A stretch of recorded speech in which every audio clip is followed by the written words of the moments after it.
Hello, hello, hello, everybody. It's Wednesday. It's time for Fighting Type 2 Diabetes with Debbie Allen-Denson, okay? Let's talk about it. Let's fight together, right? Let's arm up and get ready, right? Because this disease is brutal, okay? We got to be honest about it, okay? It's brutal. It has very little tolerance, for any extra that we might want to subject ourselves to. We make decisions and we eat. Um, Sometimes we eat food that's not on that diabetic diet list that we know so well. So well. Trust me, you know it, I know it, right? It's hard to follow, right? And so we become frustrated and angry and disappointed in ourselves and just frustrated with the world. Like, why do I have to go through this? That, oh, why me thing. And it's a real emotion. And so hopefully on this channel, we'll talk about how to manage our emotions, because I don't want to walk around as if I don't have these emotions, because I do. I probably bore my husband to tears talking about I shouldn't have eaten that, or I shouldn't have gone and did that, or, I should have walked a little bit longer today, or, just the daily rigors of trying to fight this disease. I won't even say trying. I'll just say fighting this disease, because that's what we're doing. We're fighting every day. We're fighting this disease. And so I wanted to just talk to you today a little bit about that frustration. And so some people call it hanger, that hangry feeling, because maybe you have some mood swings that are caused by low blood sugar or high blood sugar. And so low blood sugar can affect a person whether they have diabetes or not, okay, first of all. For patients with diabetes, though, mood swings coupled with the anger of having a chronic disease can be tough to manage. It may be frustrating to deal with diabetes day to day for a lifetime, okay? All right.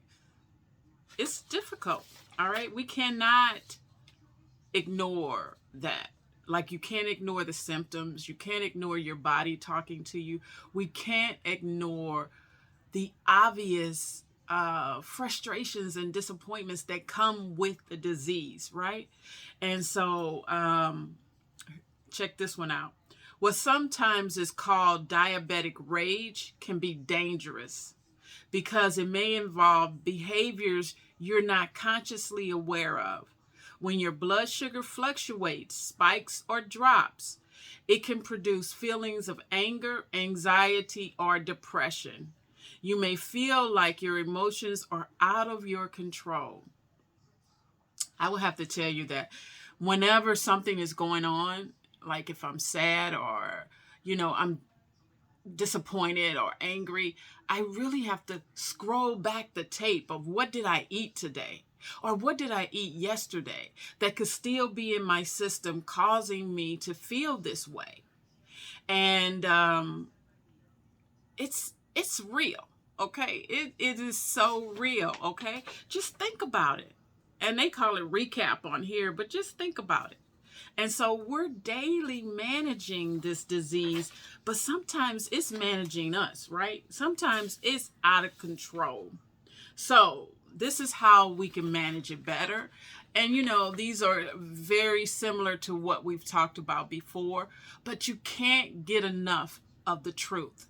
Let's just be honest. We have to embrace the truth. We have to implement the truth, and we have to live with the truth, right? I'm a diabetic. I am a type 2 diabetic, and I don't like it. I don't like it. I'm pissed off a lot, okay? But on most days, I get up just like Mike, fighting Mike Tyson, I was going to say. with my dukes drawn and ready to throw down with type 2 diabetes. I am fighting this disease every day, okay? You fight this disease with me. So the first thing, of course, we know this, is eat consistency. First and most importantly, watch your diet and always eat consistently. Experiment until you know what will quickly relegate your blood sugar. Let me tell you something. There's no substitute for feeling good. There is none. There's no substitute for not having any symptoms, meaning your blood sugar is under control. There's no substitute for that. Let's not, play games with ourselves. Let's be real and realize that there's something we can do. There is something we can do on a daily basis, is manage our blood sugar. So first thing, eat consistently. Take good care of yourself. That is a big deal. Exercise. Prepare your meals. Prepare the day before to have your meals prepared, right? Just prepare your meals, right? I have boiled eggs in the refrigerator. I already have taken the heart, the shell off. I've already taken that off, so they're just in the little, Ziploc bag waiting on me to eat them. I keep protein shakes. I keep protein bars. I keep apples. Keep them because that's something I can just go and grab real quick, okay?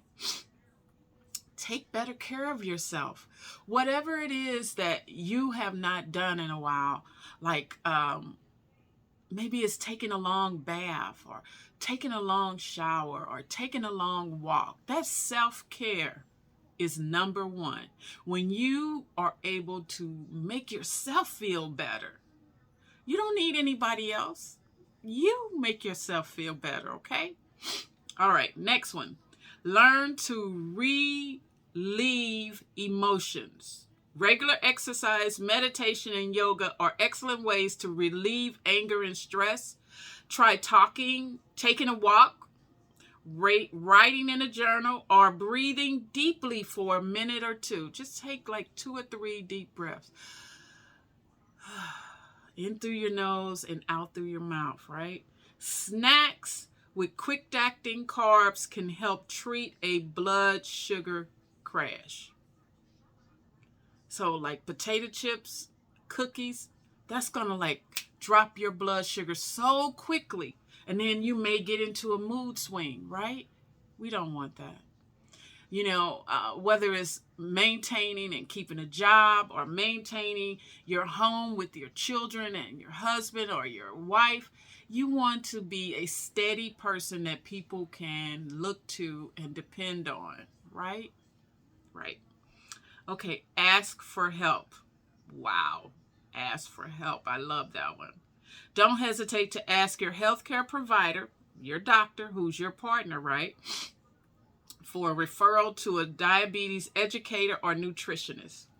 Services are also now available to connect you to your own personal diabetes coach. Next one, keep emergency snacks on hand.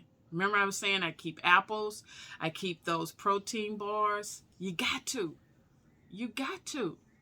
I keep a bag of mixed nuts, and I just take a few and I eat those just to give me a little bit of a boost sometimes. Never wait too long to eat.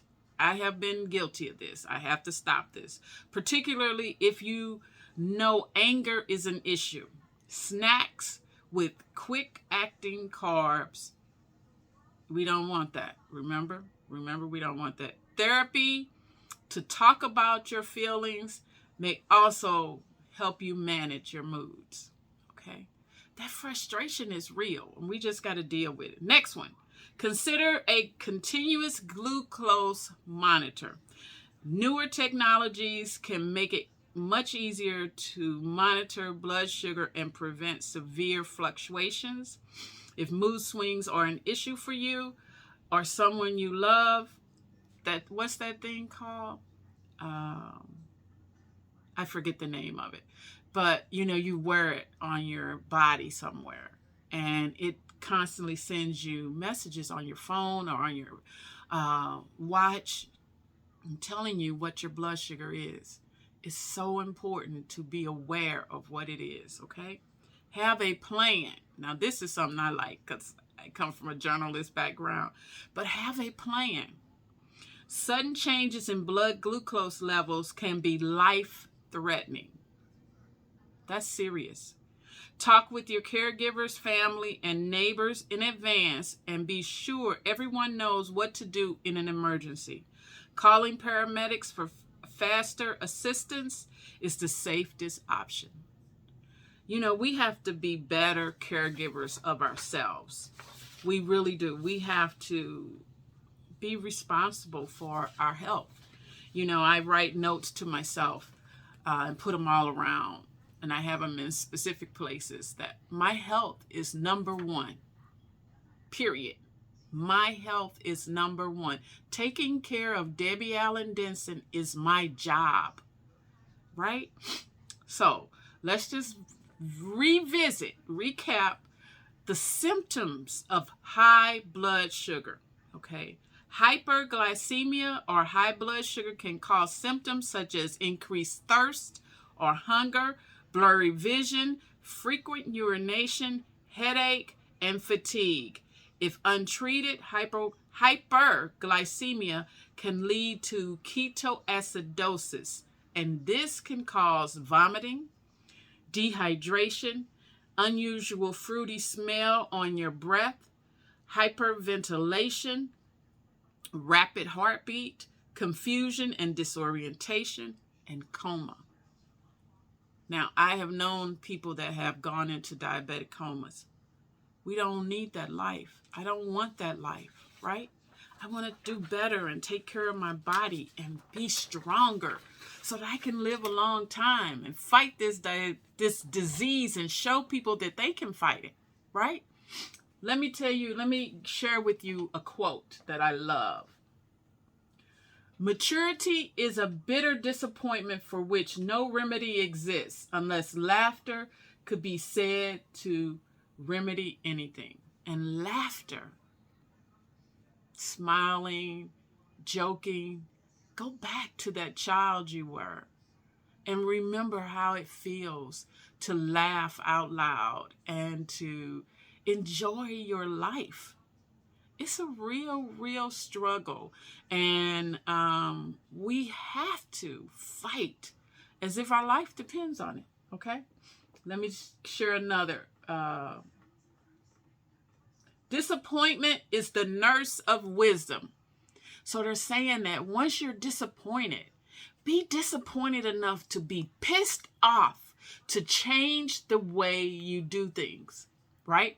Because the definition of insanity is doing the same thing over and over and over again. We don't want to be that. Do that. None of that. We want to be pissed off, and we want to gain the wisdom of this disappointment, this anger, this frustration, right? And we want to deal with it and manage it in a way that gives me better health, in a way that prolongs my life big time, right? That's what we're looking for here. Longer life. Okay? So do me a favor and click that like button. Share today's channel with someone that you know is type 2 diabetic. Send them hearts and love like I'm sending you. Please subscribe. Please subscribe. And I will see you next week. Next week, right here in this chair, Fighting Type 2 Diabetes with Debbie Allen-Denson, right here, okay? Thank you so much for being here, and I'll see you next week.